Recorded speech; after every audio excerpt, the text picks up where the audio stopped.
Hello guys, আমরা আজকে চলে এসেছি আমাদের সেই গ্রামের বাড়ি ৩ নং চন্দ্রপল্লী ইউনিয়ন, নাটোর জেলার ছোট্ট একটা গ্রাম। এখানে নাগদাহ গ্রাম। তো এসে দেখছি আমার এটা হচ্ছে চাচাতো ভাই, ছোট ভাই।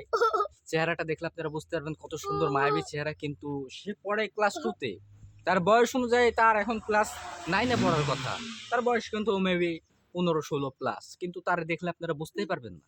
কিন্তু সে 2 থেকে পাস করতে পারলো না। এবার আজকে ডিসেম্বর মাসের 30 তারিখ সে পরীক্ষা দিয়েছে।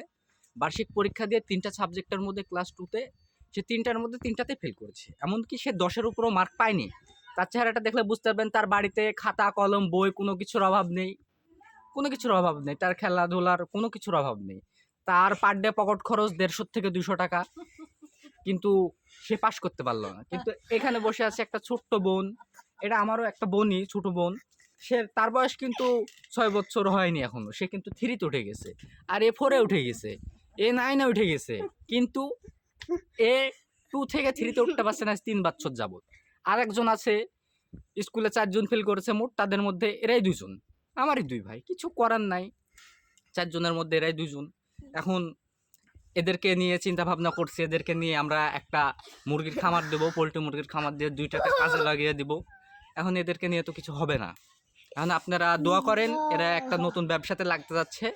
ব্যবসাতে যেন এরা উন্নতি করে। এরা যদিও শিক্ষাতে উন্নতি না করতে হলে ব্যবসাতে পারবে। কর্মঠ হোক। দোয়া করেন আপনারা, আর পাশে থাকেন আমাদের সাথে।